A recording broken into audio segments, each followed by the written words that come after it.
Each week, nearly a dozen movies are released theatrically. 40 films a month, more than 400 a year. That's a plethora of cinema. Too much cinema. You'd have to be an addict to see all that, but don't fret.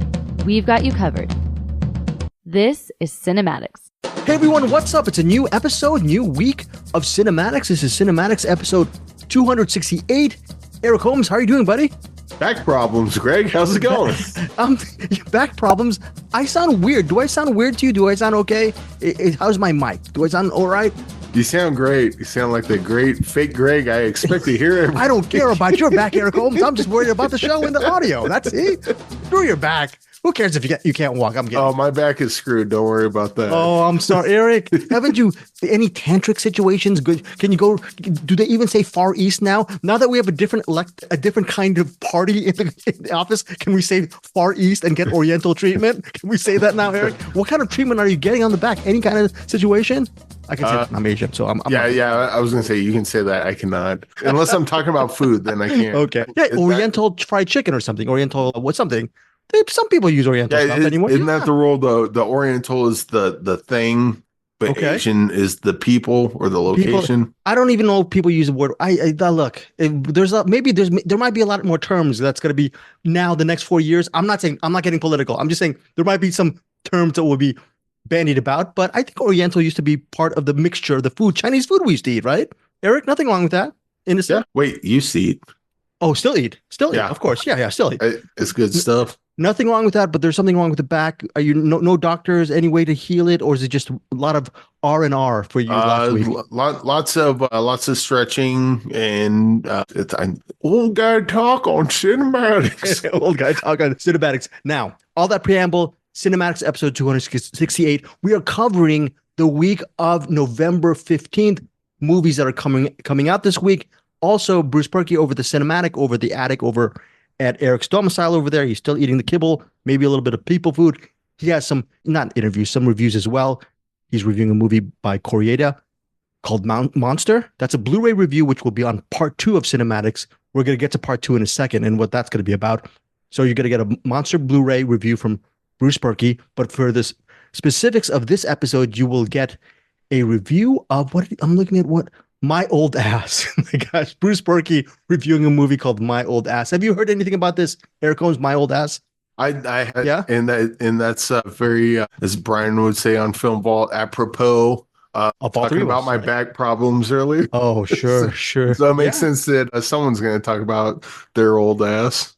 Yes. By the way, family show, but we can say My Old Ass. You know why? Because it's currently streaming on Prime Video, and I mean it's not a family movie, but I mean if they're using ASS in the title, we're gonna let it slide, okay? I mean, to be fair, we are a family show. Most of the movies we cover are not family. Not family show. Yeah, this is the trend. Yeah. It kind of makes me wonder, why is this a family show? More like the Addams Family show. Maybe a dark, very, very dark stuff. Okay, but we're gonna have Bruce Purkey at the end of the episode from the Cinem-Attic review My Old Ass, and then also he's going to do a rewind of Hippo. I did listen to his review of Hippo. Look, you're listening to CinemAddicts. Whatever Bruce Purkey says about his review of Hippo, don't listen to him. How about that, Eric Holmes? Is that good? In democracy, listen to our review. Only that's it, right? Well, so talking on the messenger thing early on, I was under the impression that he liked it. Yeah, and then he started saying other things, and then it was like, oh, maybe he didn't like it. How could he not like it? And then I started thinking Scary 61st. I'm like, oh, is this going to be another one of those? The Hippo is going to be the one that, well, you liked it, obviously. Okay, yes. This is going to be another 61st where I'm like, this is my favorite movie of the year, and everyone's going to look at me side-eye going, what the hell's wrong with you, Eric? Well, here's the thing. What Eric is mentioning is A Scary of 61st, which was released maybe about a couple of years ago. He loved it. It was one of his favorite films of that year. I don't know what year it was, maybe 2022 or ish, maybe. Yeah. That was produced by Mark H. Rappaport. That's what Eric is talking about. And Mark H. Rappaport is the director of what, Eric Holmes? Hippo. So the Hippo director, Mark H. Rappaport, produced The Scary of 61st. Both movies are, I haven't seen that Scary of 61st yet. Been meaning to. Bruce didn't like it. Eric loved it. I don't know how am I gonna like it, Eric, when I see it because I love Hippo? Is there Scary 61st? Maybe. Yeah, because, I mean, actually, if I don't think Bruce liked Scary 61st. He didn't like it at all. So he's not a hypocrite. So that's good. Oh, very good. Love it. That is a my old man with a back problem type of dad joke. We're not dads, but we have daddish jokes. I like it. Good joke. I would point out, since we brought up Hippo, and at this point, I will take every opportunity to talk about my love of Hippo. Go watch Hippo. And because it's a good movie. Is it a good movie or is it a great movie? Oh, it's great. Yeah, it's a great movie. Again, the only thing it's missing is it doesn't have that fight scene between Scott Adkins and Michael Jai White. Otherwise, I mean, if it had that and throw a gremlin in there, it might have been the best movie ever made. Shot in black and white, beautiful looking film. Yes or no? Oh, absolutely. See, whether you like Hippo or not, I think I hope people love it as much as I do. But let's say everyone hates Hippo. Okay. Because, to be fair, the characters and the tone of the movie and but I don't want to be fair anymore, Eric. Let's just say I'm playing devil's advocate. Okay. Let's say you watch Hippo and you don't like the characters and you don't like the tone and you don't like what the movie's about. Basically, you don't like the content of the movie. Cinematography is absolutely gorgeous. I'm not gonna argue there. I would love for this movie, if nothing else, to be nominated for an Oscar for cinematography. Never gonna happen. Never gonna happen. Not to attack you with that, but I'm just saying. But it could, and it should. And it should. Okay. And at the end of the day, doesn't matter because the Oscars are their opinions and they're entitled to those. But yes, watch Hippo. And anyone working on Hippo, maybe nudge that a little bit. maybe do a little campaign, get Hippo up for some cinematography awards and acting awards and screenwriting awards and all that other stuff. But either way, go watch Hippo. And if you hate it, I'm sorry, that movie's awesome.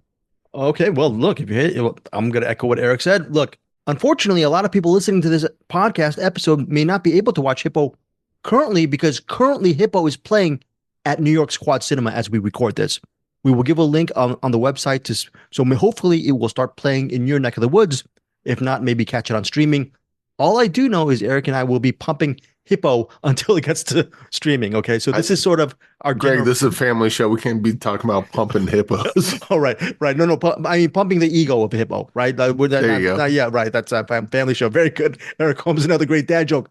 Now, for this episode, the two featured films coming out November 15th is Dream Team, reviewed by Eric. By the way, the movie's called Dream Team. Surreal thing. We're going to get to it in a second. Second one is a documentary called Life is Beautiful, A Letter to Gaza. Only two featured films this week, but the good news is Anderson called me a couple weeks ago and he said, Greg, still love the show, still love you, Bruce and Eric doing it. Once in a while, maybe throw in a sexy movie title. Venom 3. We're going to talk about Venom 3. Venom 3. No, not even going to, I guess, our compromise, meaning we're finally going to put, after maybe months on end, an A24 movie in our title, Heretic. Oh, there you go. I just saw Heretic on my iPad. Because I'm sorry. I can't. That's not. I know you're laughing. That's not a joke, but I should be laughing. As it was meant to be seen. As it was meant to. I saw it. You know what? I was listening to a podcast, the critically acclaimed with William Seibold and Whitney Seibold and William Bibiani, and they were talking about that, talking crap on people watching movies on an iPad.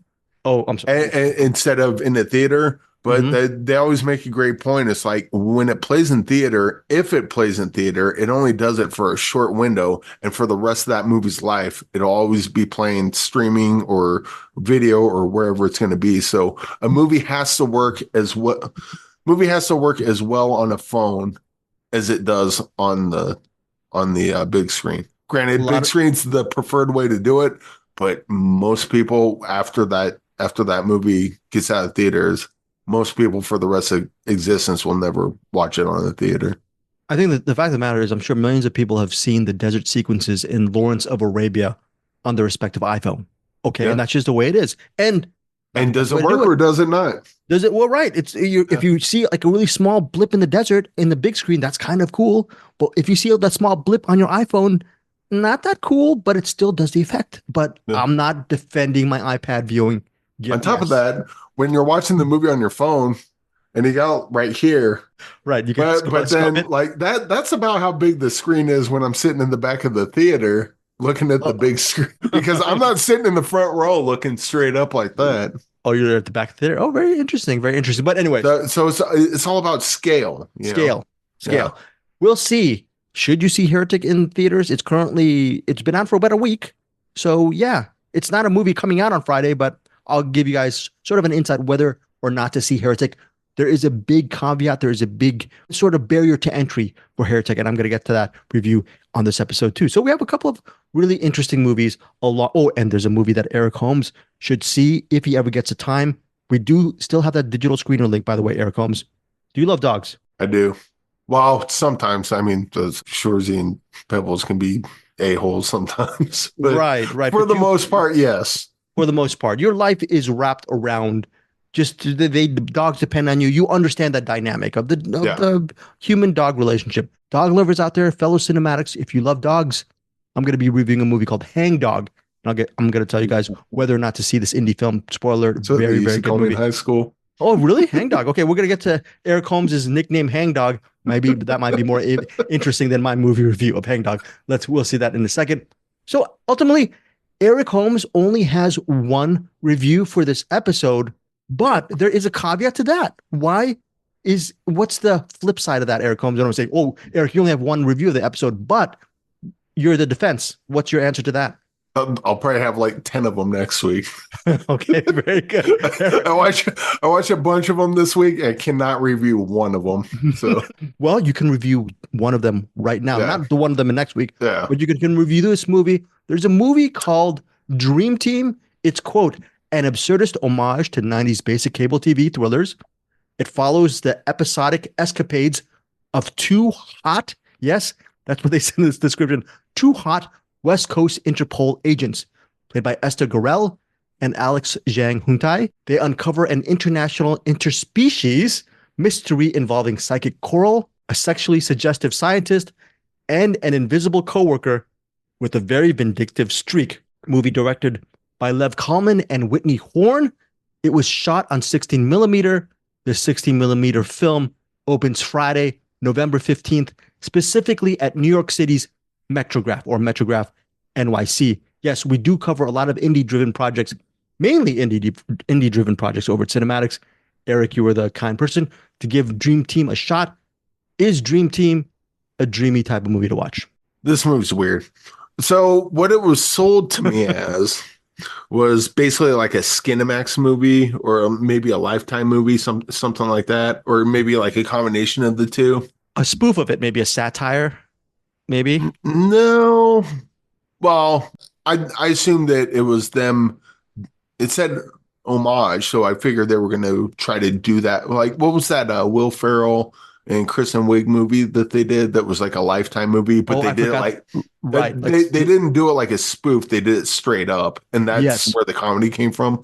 Right. I thought it was going to be something like that, and it kind of is. But then they use that sort of style to do what's the word? Like they say absurdist, but I think it's more like they use that style to do a bunch of like weird kind of sort of montages or. Not really montages, but like establishing shots.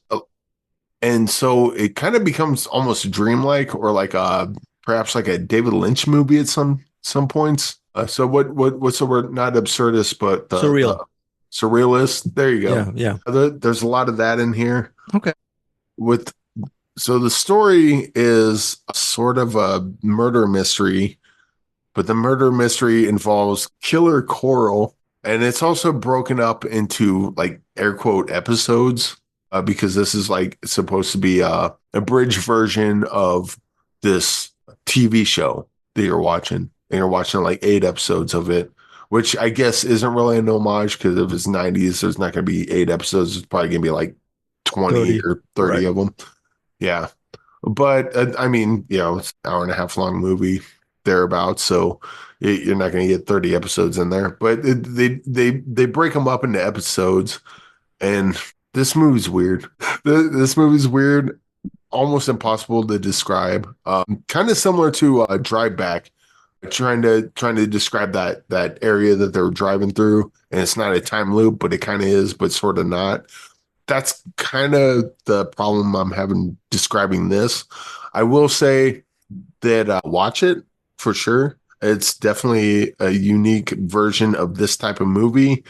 And I don't think it's, I guess in a way, it's sort of how they describe it is an absurdist homage to basic cable TV thrillers, but it's a little more than that and a lot different than that and not exactly what you would expect going in.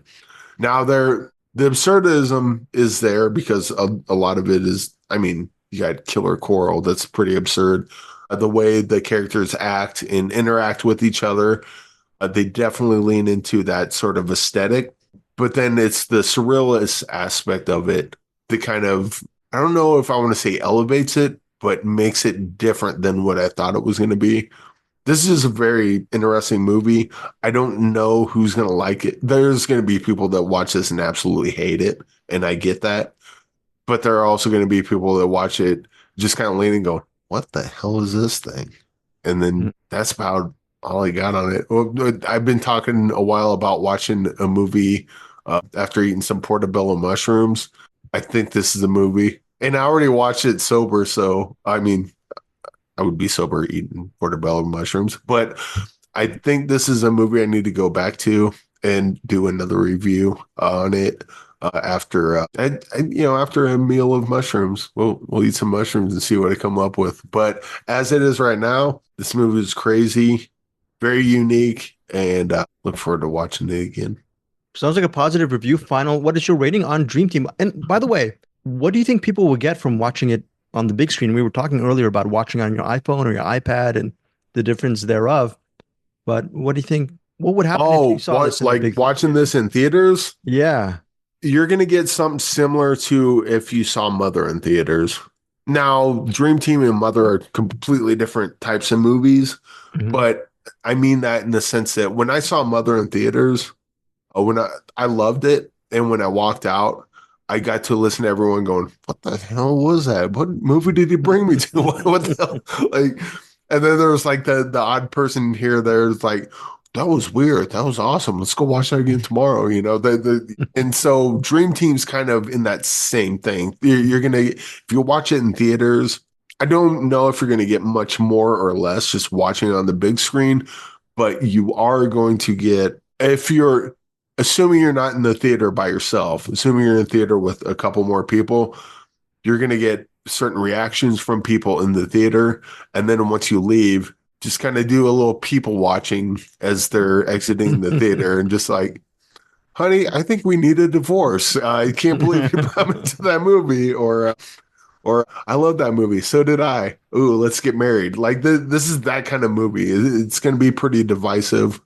which is why I think this movie is like just right dead center in 3-star banger territory. This is a movie you're gonna watch this and you're gonna be like, hell yeah, give me more of this. Like, this is the thing I've been looking for. Or you're gonna watch this going, what the hell is this piece of crap? Who put this in front of me and I'm pissed at them. This could not be more of a 3-star banger. Okay, so that is Dream Team, opens Friday, November 15th at Metrograph NYC. 3-star banger from Eric Holmes, meaning it's not a 3-star movie. It is a movie that not overcompensates. It's just a high level, top shelf, high level, just overachieving on the genre level. That's what 3-star bangers do. And the weird thing is, like, for what the movie's described as and what they're going for, I don't think they hit that. They hit something else entirely different. And that different thing they hit was pretty interesting. I mean, you kind of almost want to go 5 stars on this, just because even if you don't like it, based on their marketing, they try to hit this level, but the filmmakers were actually going for something a little different, and it's actually better than what it's purported to be.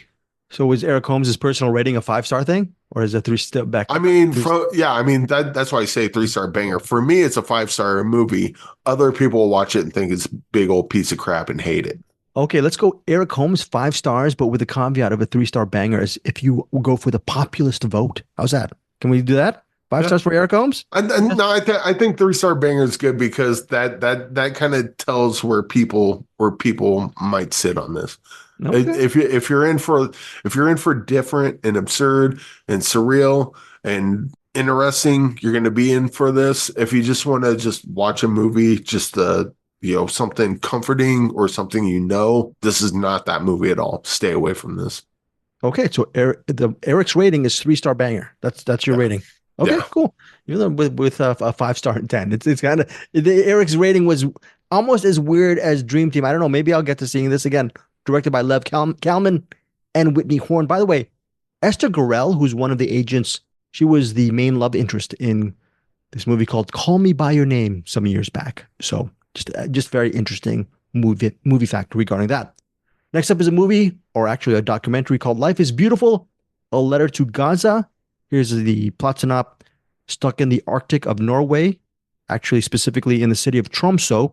Yes, filmmaker Mohammed Jabali, he's refusing to accept the boundaries imposed by international politics and rigid bureaucracy. He is stuck in Norway, which specifically that city of Tromsø, and all he wants to do is it's sort of a weird situation. While he's in Norway making films, he's making films about his life in Gaza, specifically a movie he did called Ambulance, and it's centered on his work as an ambulance worker in Gaza for, I forget how many days, but he spent maybe at least a month or two being an ambulance worker in Gaza. I think. Right. No, not specifically 69, but we'll see. But it's a very interesting documentary because although he's really wanting to go back to Gaza, his mother and his father and his family are in Gaza. Gaza is constantly under attack. There are bombings there. It's not safe in Gaza. And while he's in Norway to make his films, he ends up in this, it says rigid bureaucracy. It details how he's actually going to be kicked out of Norway because they're refusing his visa. Ultimately, they said, oh, you only have a certain amount of days to stay here. So actually, Life is Beautiful, A Letter to Gaza. It's weird because it's about Gaza, but most of the documentary is about Mohammed Jabali's attempts to get a visa and to actually stay longer in Norway, specifically in Tromsø. And a lot of it is him waiting around to see whether he's going to get rejected or not. So a big part of the documentary is frustrating because his situation is frustrating. That his time specifically in Gaza is not a big part of the documentary, but you feel the heartache regarding missing his family for 7 years. All that time, the presence of Gaza looms throughout pretty much all of Life is Beautiful, A Letter to Gaza. It's a very moving piece. The barrier to entry for this one would be people who get really frustrated because you want Mohammed Jabali to get his visa or to actually extend his stay in Norway so he can do his work as a filmmaker and work with his various collaborators. But due to bureaucracy, he has to actually just jump over so many hurdles to even extend his stay there. So if you're looking for a documentary specifically about Gaza and the conflict thereof, you're not going to get it. But what you're going to get is something completely different. You're going to get a personal reflection on Mohammed's feelings about Gaza, his family, and his feelings about his second home, which is Tromsø. So it's very interesting. I love documentaries that give me just a window to different parts of life. And here, I got a little bit of a taste of what Tromsø is like, and also his connection to his family in Gaza. Very moving documentary, very insightful. It hits theaters November 15th, and the VOD digital release is on November 26th. So, and I was reading all these Letterboxd reviews. One review said, oh, it's pretty much a vlog movie, but I don't mind it. It's still effective. And that reviewer, I agree with the reviewer. If a lot of it is vloggy style, not annoying vloggy style, more like you see him taking a lot of selfies, or he's holding the camera right next to him as he's walking around the streets. There are a little bit of vlog elements, but it's very interesting because Mohammed Jabali, towards the beginning of the documentary, he said in Gaza, there were no film schools for him. So the way he learned was he had to actually learn by himself and learn from other people. So there's no rigid film schooling for him. And it's great to see what he's done. I haven't seen his documentary Ambulance, but just from watching Life is Beautiful, A Letter to Gaza, he's a very talented and very sensitive filmmaker. And the final moments of Life is Beautiful, A Letter to Gaza, it might hit you in the feels as well. So again, November 15th in theaters, select theaters, and VOD digital on November 26th. I'm giving this documentary 4 stars. All right, so 4 stars for that. And let's see, what else? There is a movie called Heretic. Eric, do you know anything about this movie, Heretic? Hugh Grant, A24 release, I believe. Have you heard anything about this movie? I just heard I was a horror movie where Hugh Grant was the villain, or at least Hugh Grant was in it. I assume he was a bad guy of some sort in this. Right. Heretic, which was recently released in theaters. Hugh Grant plays Mr. Reed, and he accepts 2 young missionaries into his domicile. These missionaries are played by Chloe East and Sophie Thatcher. They're Mormons, and they're trying to convert him to the faith. The problem is Mr. Reed just pretty much is not the kind of guy you want to convert into your respective religion, specifically in this case, being a Mormon. He turns the tables on them, and ultimately these young women are trapped in his house, and they have to figure out how to get out of his house alive. It's written and directed by Scott Begg and Brian Woods. What's interesting is Beck and Woods previously worked with co-star Sophie Thatcher in The Boogeyman. They didn't direct her in The Boogeyman. They wrote the screenplay to The Boogeyman, which starred Sophie Thatcher. I think that movie was released about a year or 2 ago. Haven't seen it yet, but after watching Sophie Thatcher and Chloe East as the missionaries in Heretic, I want to see more films from them. They're very good actresses. And like Eric, like you said, it's a very showy role for Hugh Grant. It's not one of these. We all know how great of an actor Hugh Grant is, but there is none of that charm from Notting Hill or Four Weddings and a Funeral in Heretic. There is none of that. He's a very dark person. But there is this. So you haven't seen the trailer, Eric. Are you thinking this might be a horror thriller? I'm not sure. Well, Heretic kind of makes me think that it might be like something like Hereditary, maybe. Very interesting. Yeah. Sort of like horror adjacent, maybe. It might, I think horror adjacent might be interesting. It is horror, but there is a lot of adjacent stuff in this because it's a little bit, I think it's 111 minutes. I don't know what the specific running time is. I think that was it. I think 69 minutes. No, you and those numbers. Family show. Remember, family show 69. We like 69. Families, we like it's just a match. We love number. math. We just love math. Okay, but Heretic, it's very interesting because the big barrier to entry is a lot of this movie is a conversation about religion, about faith, and where religion comes from, the validity of religion. And I think that's going to bore a lot of people. Do you want to hear Hugh Grant trying to talk to missionaries about whether their faith is valid or not? I mean, do you want to spend 30 minutes of just him talking about it and using up pop culture examples? Yeah. Well, so is his take on this, is it like valid, or does it sound like it's like written, like, you know, when you have like characters talking to each other and one character has a point of view and the other character, like you can tell when the writer knows both points of view and can display them soundly, or if they have their own agenda and they strawman the point of view they don't agree with. Which version? Right. No, I think it's a balanced argument regarding faith and religion. Then I'm in.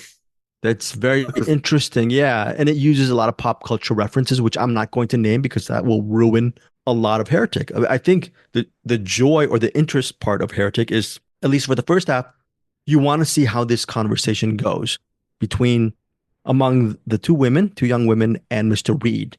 Okay. And you want to see where they stand.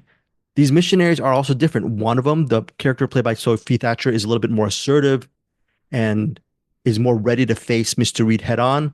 And the other one, played by Chloe East, is a little bit more meek and is trying to appease or please Mr. Reed so she can get out of the domicile alive. The key is you're figuring out, are they going to make it? Will they be killed? Is Mr. Reed completely evil, or is he just trying to prove a philosophical point about religion? All of these mysteries, I'm sure, have been uncovered in more depth with different reviews. That's why I'm giving a blanket statement. If you haven't read any Heretic reviews, just know that the warning is at least about 30 minutes in, it's still a real gradual, it's a gradual thriller. It makes you tense, but a lot of it is conversations about religion. But then second and third act kick in, and then all of the thriller and horror elements are very memorable. I was surprised by the third act. I was surprised by a lot of things in the movie. And I think as a Catholic myself, I really love the conversation. So I was in the bag for that. But then when it gets to the even darker elements where there might be bloodletting, there might be conflicts, I like that. I like that a lot. And yeah, right. Currently it's Rotten Tomatoes, 92% from critics, audience members, 77%. So I think the divide is that the 77% is probably some people did not like all of that exposition laden stuff towards the first act, or maybe the first act and a half of Heretic. Currently in theaters, I'm giving Heretic 4.5 stars. I really, really love this movie, and it's worth. I think it's going to be a really worthy watch. Once again, I'm not going to watch the entire thing again, but I can see myself going back and forth and watching certain sections of this movie, and some really good reveals as well for Heretic. So 4.5 stars for Heretic. Would love to hear what you guys think of this Hugh Grant film. What did you think of Chloe East and Sophie Thatcher as the missionaries? Did this movie work for you, or was the first act the reason why you might not have really enjoyed Heretic? Finally, for recommendations, there is a movie called Hangdog, and I don't think anyone has. This is one of these Cinematics gems where it's so buried that I'm glad we covered these movies. That's really hard to find. It's not hard to find right now because it's available on digital, but it's just a simple movie that actually has some really great layers. And I'll tell you, Eric, why. Hopefully you'll like it. It's set in Portland, Maine, and Walt, played by Desmond Borges, he's a fish out of water. He is very nervous, neurotic. Actually, in the first act, he's pretty annoying because he's a sad sack. He is a hangdog.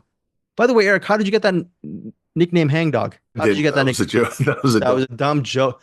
You and your dumb jokes. Okay, we used to call them hangdowns, but hang what? Eric, hang down. Oh boy, we'll talk about that on Cinematics After Dark. Cinematics After Dark. Anyways, Walt is the hangdog in Hangdog. It has nothing to do. Hangdog does not describe the dog, but the plot line is Walt.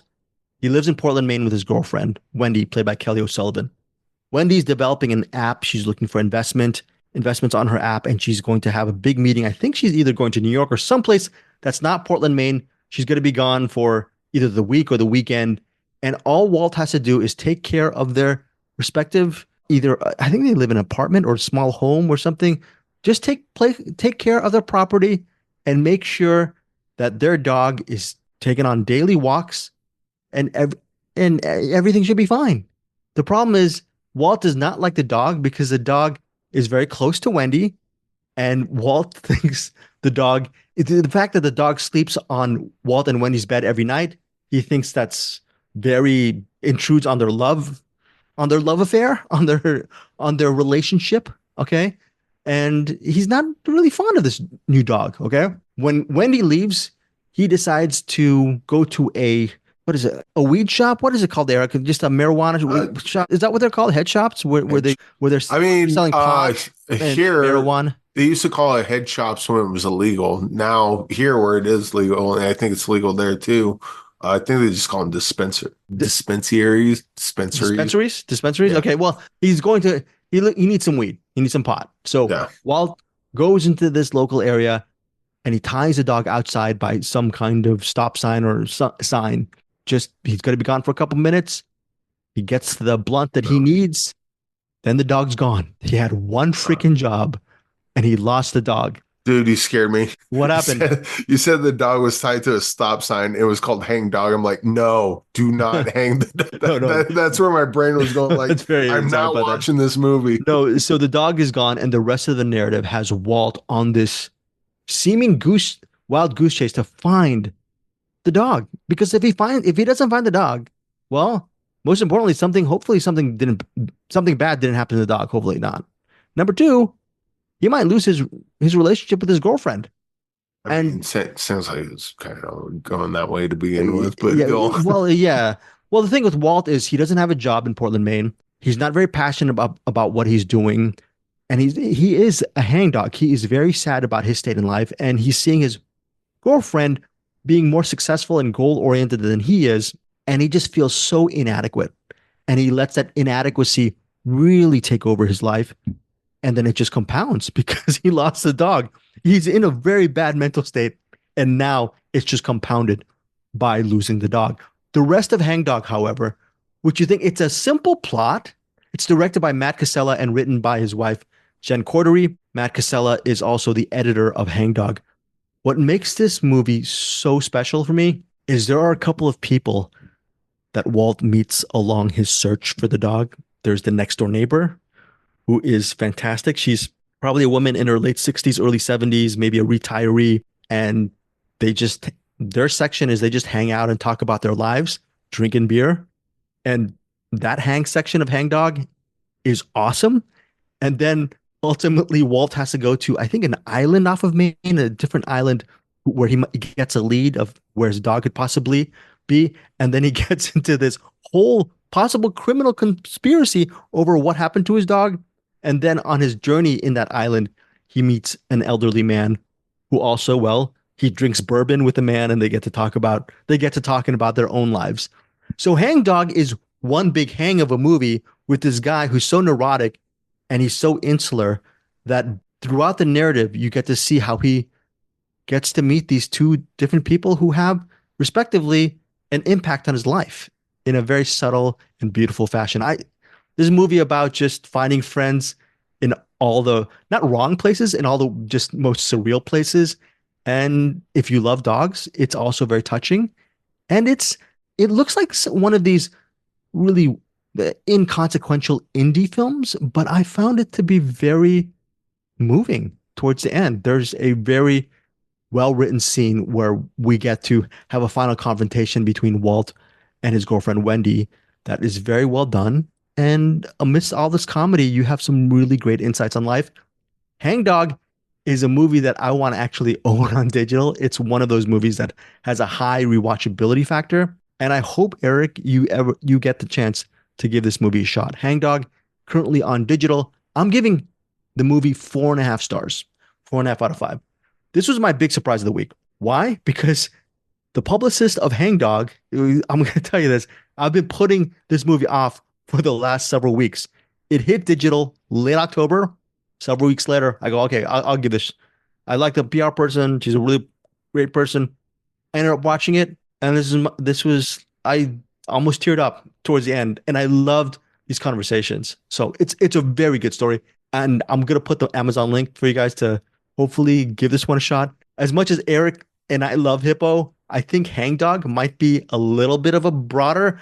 Check out both of these movies, but Hangdog, it's currently available on digital on demand. If you purchase or rent through our Amazon links, we will get a commission, but I highly recommend Hangdog. So Eric, did I give a good enough pitch for you to maybe watch it? And he said, no, the dog doesn't get hanged. So I'm definitely Eric, I said that, but maybe I might be misdirecting you. Who knows? I might be Hugh Grant in that Mr. Reed. I might be Mr. Reed Lee. I'm Asian. Mr. Reed Lee, Lee. Yes, Eric. If you want to see Hangdog, skip ahead 10 seconds. Greg, does a dog die?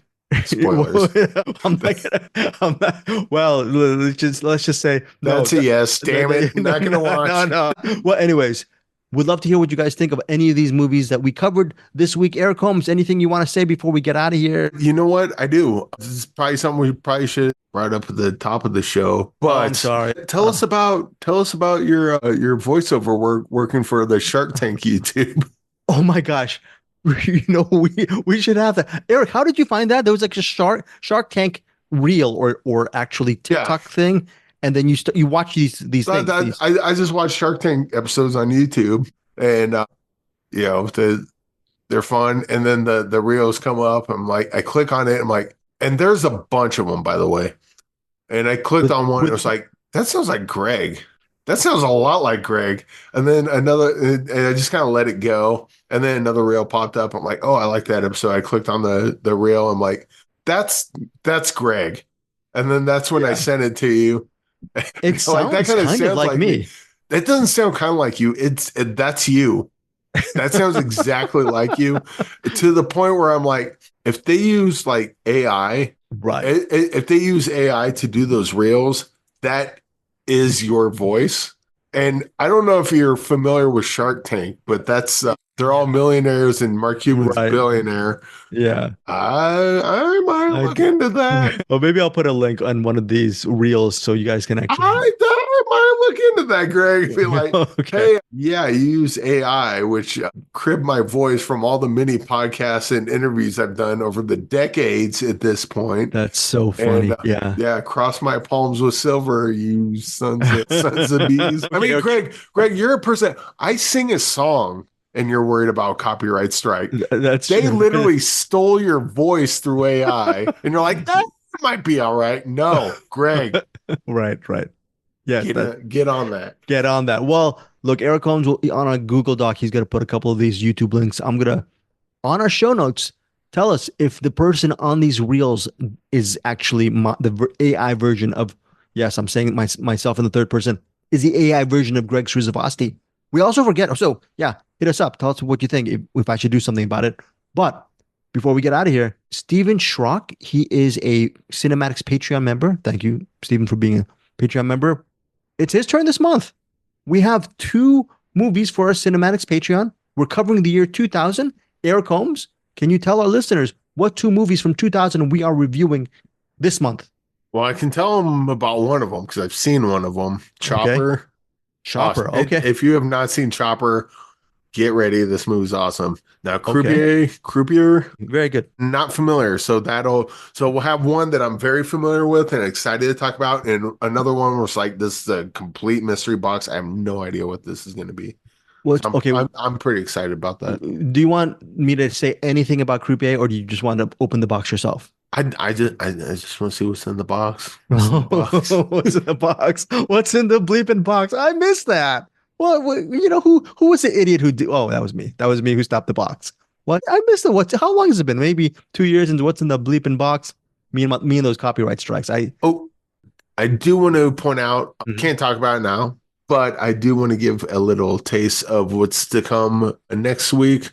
We got a movie called After War, which I'll be reviewing next week. Did the interview with the director, BJ Stermos. I'm sure I butchered the name, but we'll talk. Can't talk about the movie yet, but we'll talk about it next week. And there's a Ryan Kruger thing. Ryan Kruger, who did Fried Berry. He's got a remake / sequel to the movie Street Trash. Okay. So after a couple things to look forward to next week. Okay, and actually this week, for After War, Eric's interview with that director will be coming up soon on Friday, so we'll get more on that. And before we get out of here, thank you, Eric, for that interview. That'll be another episode of Cinematics this week. That's very, very cool of you. We have some more stuff from Bruce Purkey at Cinematics, or actually Cinem-Attic. But before I get to Bruce, of course, here's Claire. Goodbye, everybody. Thank you for joining Cinematics. Welcome back to the Cinem-Attic, the attic of cinema. I don't know why I branded it such, but it is now known as the attic of cinema, Cinem-Attic. We have not very much this week, but that's okay. It was kind of a slow week for new releases, but I do have 3 movies for you, although 2 of them are going to be on this particular drop that you're listening to, and one of them is going to be on the Friday drop with the interviews and other stuff that Greg and Eric usually do. And that will be a Blu-ray review of Monster. Let's see if I can hold it up so you can actually see it. For the video people, Monster. But today I have 2 movies for you, and that is going to be a rewind of Hippo, which both Eric and Greg loved last week. We'll see if I love it as well. And then I also have just a brand new streaming drop on Amazon Prime of a movie called My Old Ass. So how many jokes are going to be done about this movie when people talk about it? Oh, my old ass is going to be talking about my old ass. I'm sure going to get a lot of that. I didn't do that. I just said that you could do that, but I'm not going to do that. I'm just going to mention that that's a possibility. Anyway, let's get to it. Hippo, directed by Mark. I guess he goes by the H. Mark H. Rappaport? Or is it Rappaport? I should know this. He just talked to him, and I can't remember if it was Rappaport or Rappaport. I'm starring Kimball Farley as the titular Hippo. If you want to hear a bit from the film vault. Adam is his actual name, but he goes by Hippo. And then the main other characters are Buttercup, played by Lilla Kislinger, Ethel, played by Eliza Roberts, their mom. And then you have the narrator is Eric Roberts, which is important because it's a highly narrated movie. And then you do have another character that comes in named Darwin, played by Jesse Pimentel. So, movie, they talked about it pretty much in depth, so I'm not going to go and re-review the whole plot, I guess. Is to give you the basic concept is you've got almost a Dogtooth-like situation where you have two kids, not blood relatives. You've got two kids, Buttercup and Hippo. And when I say kids, they're like, I don't know, 19 or 20, 18, 17, somewhere in that range. I think she's 17. I think he's like 19, something like that. So they're not like super small kids, but they've been raised this whole life in this super sheltered, pretty unbalanced, home-schooled, sheltered life. So kind of like Dogtooth, their view of the outside world is highly kind of skewed and twisted by the inputs that they have. Now, there is indication throughout the movie that they've had some counseling at some point. So that means they have had interactions with the outside world and people who have another view of the world. And they do have access to video games. They do have access to the internet. So their shelteredness, I feel, is a little unrealistic, but the whole movie is kind of painted in a really unrealistic way. It's more of a heightened alternate reality of this kind of world. It's black and white, and it looks really great. People have discussed that. It's kind of independent. And like I said, Eric and Greg both loved this movie and loved the humor and loved the kind of the quirkiness of it, which I think is where people will rise or fall on this movie. That, and people think it was very highly disturbing. It's really disturbing content, very jet black comedy. That stuff doesn't bother me. I mean, I could love a lot of jet black comedies. I'm definitely not as high on this movie as both of them. I think the place where, for me, it doesn't work nearly as well as it works for them is the quirkiness. And a lot of times I'll go for the quirkiness, and then Eric a lot of times doesn't go for the quirkiness. And I think like Wes Anderson, stuff like that. The same way that some people just hate Wes Anderson, and I'm kind of hot and cold on Wes Anderson. I just, each thing I watch by him, I just kind of take it and see if I like it. This movie, I think, could have a similar effect where it's very stylized and presenting a world that's very much, like I said, unrealistic. You have to kind of believe all the artifice of it and kind of go with the weirdness of it.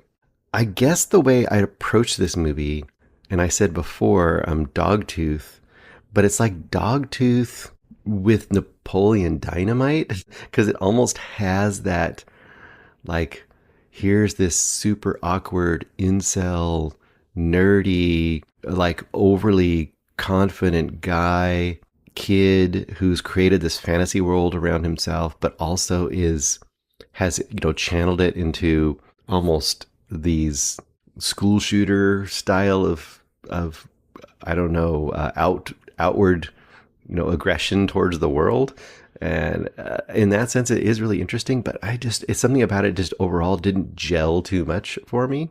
Now, I would say I'm going to lightly recommend this movie as just a general rule. I'm going to say probably 3 stars on this, but I'm right on the fence on this movie. I could easily tip lower on this movie if I watched it again, or possibly a little higher.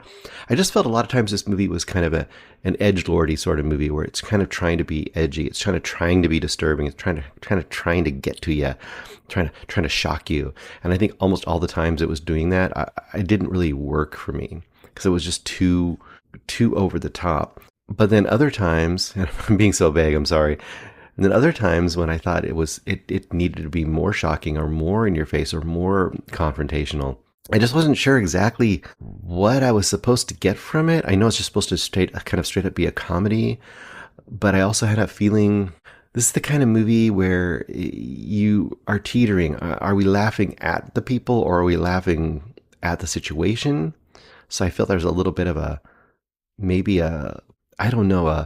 eye towards the characters. You know how they sometimes, okay, once again, terrible. I mean, terribly inarticulate. Certain movies where you have really unlikable or really on the edge kind of characters, but you get the feeling that the filmmaker loves these characters. And in that way, you're able to kind of connect with them, even if they're kind of people that you don't have any actual connection with as far as their morality or what they're doing. But there's something about this. You can tell that the writer and the director like really loves these characters, and in that way you get a kind of a humanity kind of glows up from underneath those characters, even in those terrible situations.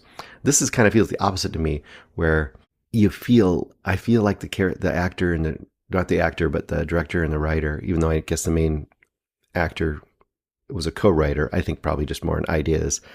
The main writer and director, Rappaport, I just kind of feel like he doesn't like these characters. Like there's a mocking sense to it or something. And that's the thing that kind of just rubs me the wrong way. On top of that, now, it's not the shocking aspect, the aspect of something becoming a school shooter. There's definitely that in here. He doesn't go and shoot up a school. I'm going to tell you that. That's not a spoiler. But all of the trappings are there. He is definitely a Dylan Klebold, one of those kind of characters. He's in that era. It's in the late 90s.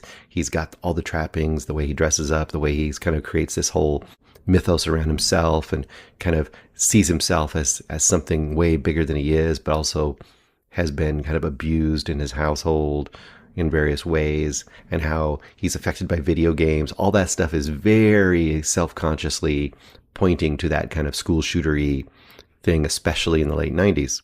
You can't do that. I guess you can do that, but I feel it's really hard to do something so politically, so socially charged, and not really address it in some way. You've got to do something with it. I mean, the fact it's called Hippo, and there was another movie called Elephant, which is specifically about that. You just feel like there should be some kind of a point of view.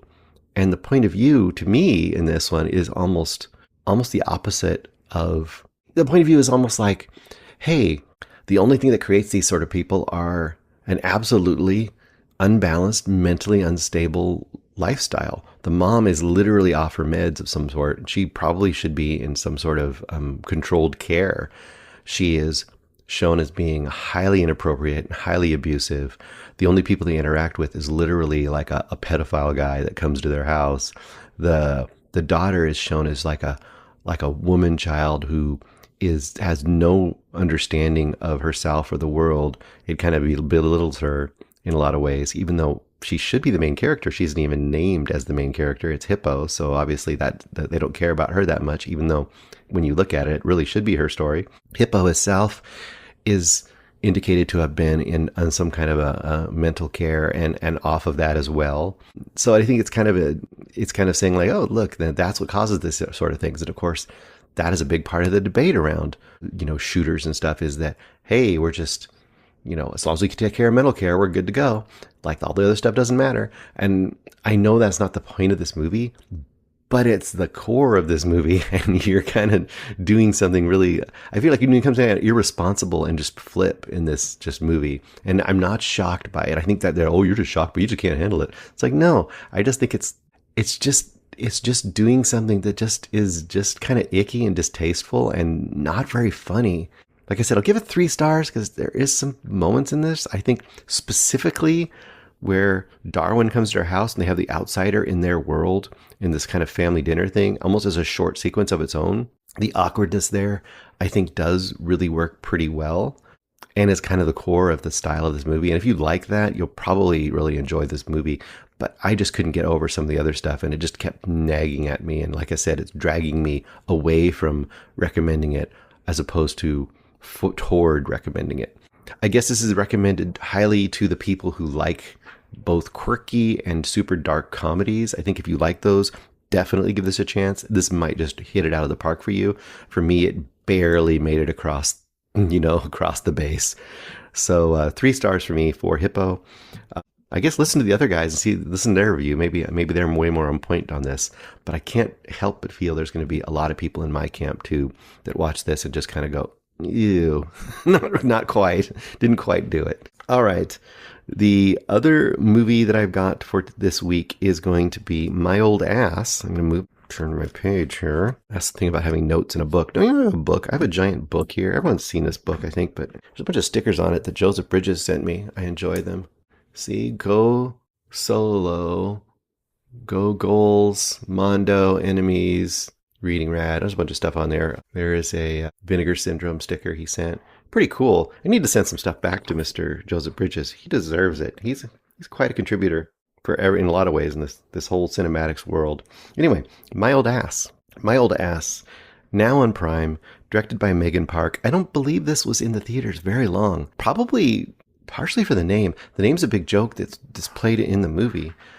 But I think it probably works to the detriment of this movie because I'm just guessing that people just out of the blue hearing My Old Ass, the name of this movie, are going to have a very wrong attitude of the tone and kind of the subject matter of this movie. And I think it's going to probably drive people away that are the target audience of this movie. And I think marketing wise, it's probably a mistake. I get it. It doesn't bother me. Once you see the movie, you get it. But I think on the front end of that, in the front end of My Old Ass, it's going to hurt the movie getting the eyeballs and the viewers that it probably should get. So what is My Old Ass? Directed by Megan Park. The main stars you need to know, it's got a bunch of people in here as side characters, but the main characters are Elliot, played by Maisie Stella, and older Elliot, played by Aubrey Plaza. And I didn't write it down. There's another gentleman. He's the main love interest in this. And I should have written it down. Chad. Well, whoever plays Chad, you did a great job. Look up IMDb. Sorry, I'm giving you bad credit here. So as you heard, old Elliot. So what is this old Elliot? Oh, My Old Ass. Maybe you're going to get any idea here. So the basic conceit of this movie is that Elliot, once again, I want to say Maisie Stella, amazing. This is one of those roles like the main actor in, my brain can't remember names, Spontaneous. The main actor in Spontaneous kind of came out of nowhere and it's like, where did she come from? She was amazing.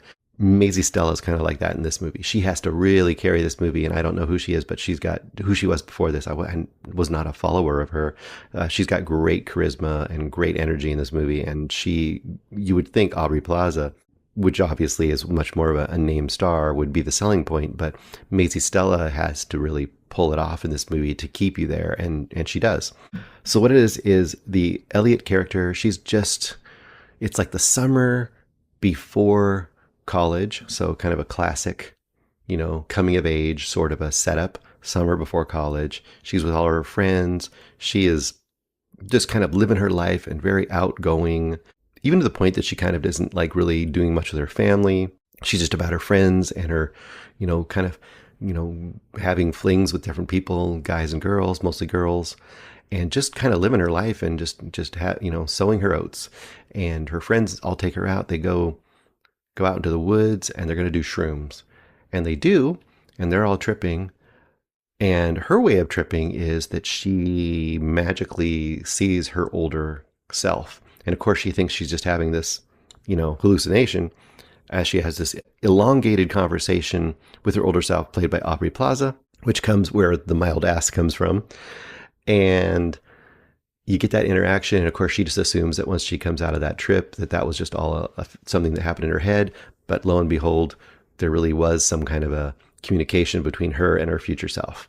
Now, obviously, that's a highly unrealistic kind of a fantasy sort of a setup. But it's just literally a catalyst to have her kind of question and approach the rest of that kind of that summer in a way she might have not expected to do. And basically, her old version gives her some advice. I'm going to actually leave it kind of vague because I think discovering it is kind of fun. And it sounds like a Lifetime movie kind of setup, right? It's a very kind of a unrealistic, saccharine sort of setup to get her to realize the value of life that she currently is living. I mean, that's kind of the idea of it. And her older self, kind of like if she even asked her older self, you would say like, what do I need to know? If you could tell your younger self one thing, what would you tell yourself? That kind of an idea. And her older self does tell her a couple things, but her older self is also like not giving her all the information because she wants her to still enjoy it and be surprised and actually live her life. But she also gives her a couple of specific things to do and a very specific warning about Chad, who is a young man who has entered her life this summer, who is just a guy that is working on her dad's cranberry farm. And that is just a great setup because now she has some goals. Now you're wondering where they're going to go. And why is there a warning about Chad? What's this warning about? So it sets up a basic dramatic situation for kind of romance and kind of emotional family drama and all that kind of stuff. This could easily be played as a really like I really said, a really saccharine, really sappy, really cloying sort of a sentimental coming of age sort of a story. I think that this is much more subtle and endearing than that. And I think it has some real, I mean, it's not going to change the world, but this is one of those movies where you just want one of those, kind of like Coda, where you want to go into a movie that you know is going to treat you right, and you're going to experience some very real, like kind of family and relationship emotions, and a little bit of sadness and a little bit of happiness, and some of that kind of, well, like you said, coming of age, end of summer, one of those end of summer sort of a movies where it's like you're on the cusp of changing into the responsibility of adulthood, but you have a little bit of that wonder and that almost naivete of what you could do with your life, that kind of stuff. That's really where this movie lives, and I think it really does a good job there. I'm going to give it 4 stars. I'm almost going towards 4.5 stars. I think that's a pretty good rewatchability. The only warning I will give to people is I didn't watch the trailer. I'm guessing it probably really plays up the interactions between Maisie and Aubrey Plaza as the two versions of themselves. That you could see that being like the whole movie long, that they're like, you know, almost that you could see Aubrey Plaza like a ghost next to her the whole movie while all stuff is happening. It's not like that at all. They aren't together. Aubrey is not in this movie very much. It's more of a kickoff of the situation, and there is some small interactions throughout the movie, but really and truly, it's Maisie's character's story. So keep that in mind when you go into it, so you're not disappointed, I guess I would say. And hopefully they didn't market it too hard in the both of them being together the whole movie, because if they did, I think some people would have been disappointed and saying like, well, where's Aubrey? Because Aubrey's great and you love Aubrey. She is great and she's really good in this. And the moments that she has, not even moments, but I would say there are 2 very key scenes and then some other little moments throughout. The 2 key scenes that they are together are really, really work, and you need those because they're kind of the anchor and the turning points of this movie. But yeah, this is a great movie to go check out on Amazon Prime, and I feel like one that could easily kind of slip through the cracks because it doesn't look like anything special, and I think it's kind of special. It's pretty good. I like this movie quite a bit. Okay. Well, hopefully that gave you at least a couple movies. Like I said, I'm going to have my Blu-ray review over on the other episode a little later this week. I expect us to have a lot of movies next week. I will give you a slight preview. I have seen one movie for next week already, and that is a documentary called Bread and Roses, which is going to be on Apple TV Plus coming up next week.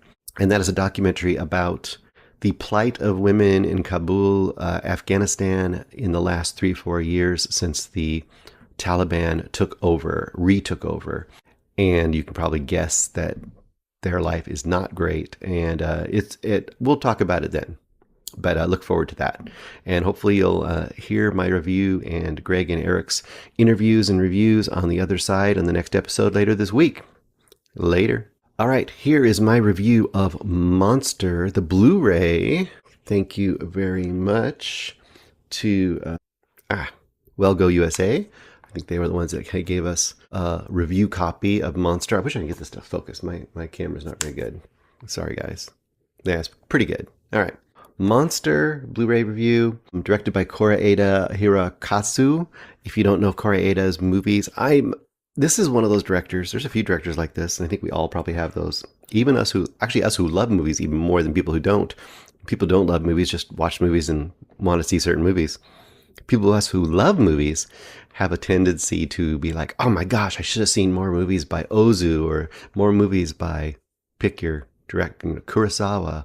And in this case, Koreeda is becoming, or has become over 20 years, a very beloved director out of Japan. And this is, I think, from 2023. I think this might be his most recent. I don't think there's been one since this. He also did Shoplifters, which I haven't seen. So here you go, the list of all the movies, these great movies that I haven't seen. Afterlife, I believe, which is from the 90s, which is very, very lauded. I have not seen as well. I did see Air Doll.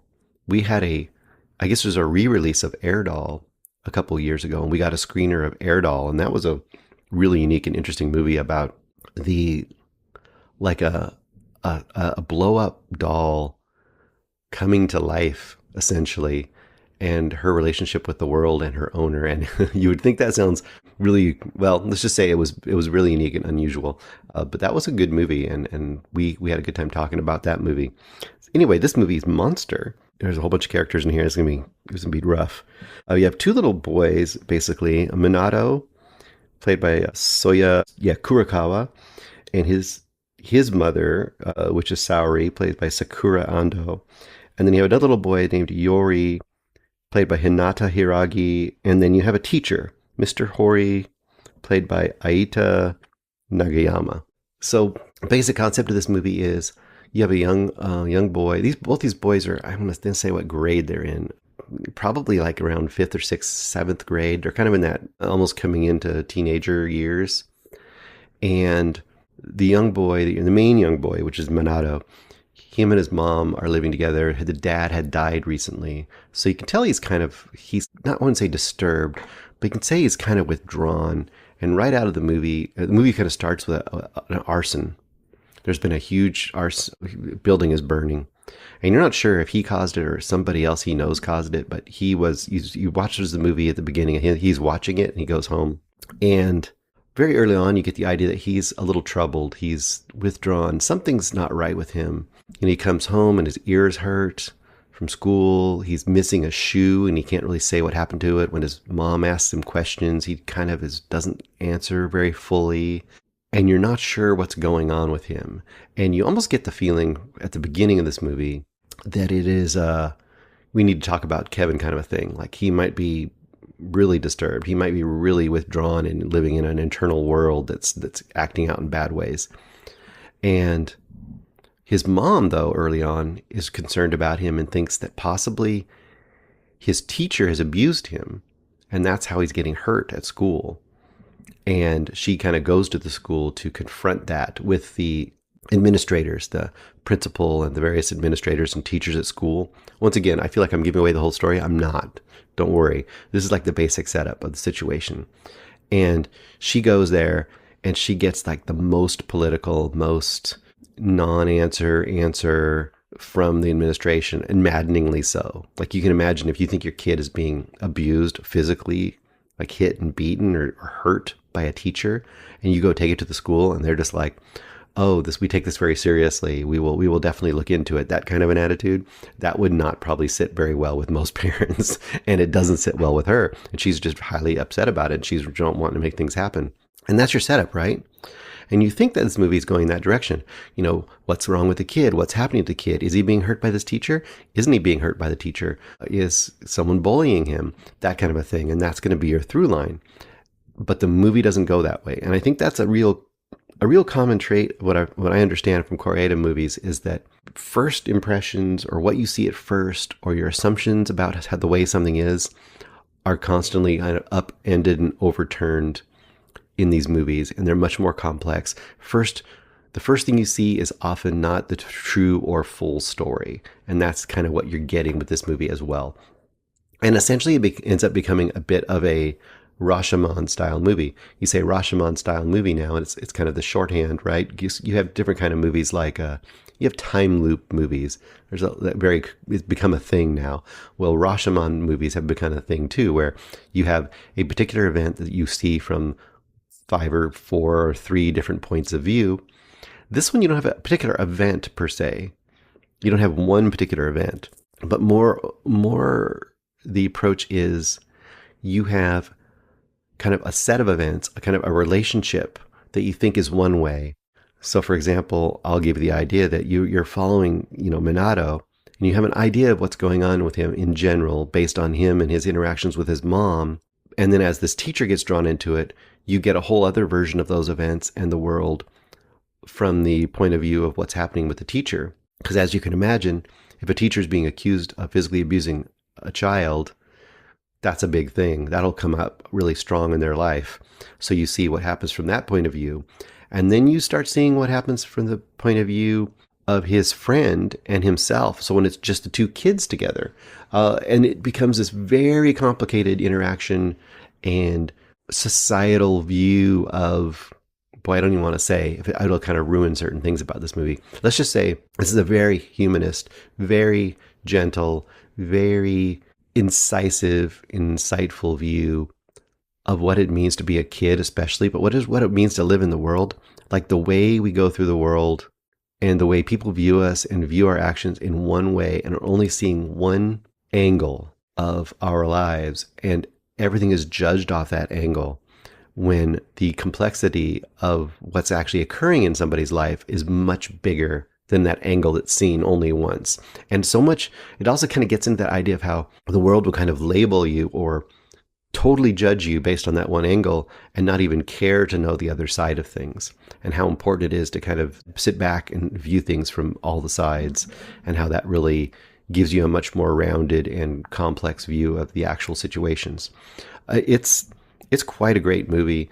It's probably too slow and too subtle and a little too somber for some people. If you don't like those kind of dramas, like I don't think Eric would probably dig this movie too much. I don't want to say that, because sometimes these movies totally work for Eric, but this is the kind of movie that Eric sometimes has a hard time getting drawn into, because it's just these kind of super slow, dry dramas. I feel like this is one that could catch him, because I think there's a little more of a universality here, and there's much more of a full picture when you get all the different points of view, that I think it does pay off and it does go somewhere. For me, this is like 5-star movie. I think for Greg, this would probably be 4.5 to 5-star movie too. I think you would probably really love this movie. If you do not like those kind of slow, contemplative, very, very meticulous dramas, then it may not be for you. But I think for everyone else that does kind of like those things, this is a highly excellent movie. Now, as far as the Blu-ray itself, so it looks beautiful, and the score and everything about it is just impeccable. The way it's shot and the way it's filmed, and the soundtrack and the score. There isn't a lot of extras on this, and once again, that's always a hard thing to do with Blu-rays, right? So the one reason to get Blu-rays is you want to get this fancy package, and you want to get all the extra interviews and featurettes, and all the different, and you want to get all the I don't know, talking by the director and all these kind of things. And you could get all that stuff. That's not on this one. And I definitely wouldn't mind having some of that eventually. Especially, I would like to hear some of deep dives on like the symbology and all the intricate little interweaving of the versions of the stories and kind of what it means. Although a lot of the ambiguity here is part of the interest in the movie, is kind of discovering what you think it's about and what it's actually saying about these characters and what it's actually going on. So that being said, I'm just happy that, first of all, a Blu-ray exists of this movie. And I feel like that's one thing. So many great movies, especially international movies, that are not like an action movie or something that's highly commercial, just don't ever get physical releases, especially in America. That just having the ability to get a movie like this on a physical release is fantastic. And I think that makes it worth recommending, not only because it's a great movie, but just because you can actually get it. Because this is not a movie you're going to probably be able to access very easily in America. It's not going to be on all the streaming services necessarily. It could just disappear and drop off very easily. So getting this is fantastic. I would say that alone makes this highly recommended to pick up a copy. Does it have a lot of extras? No, it does not. It's pretty much just got a trailer, and it's got, subtitles. It's got the chapter features, all that kind of stuff. It really doesn't have much else other than that. It's pretty bare bones. So am I lying that I would want this? No. But am I also telling you that I wouldn't love to have like a full feature, like fancy version of this? Absolutely. I would love to have that as well. But for the time being, until this gets some super fancy deluxe edition, which who knows, maybe it does somewhere else. This is a pretty great pickup and worth getting. Look for Monster. I know a lot of people had this in one of their top movies of last year. I don't even think it got really released in America other than a few maybe independent theaters last year. So most people, this is the first time you can get it. So I would say pick it up and check it out, and talk to you again soon.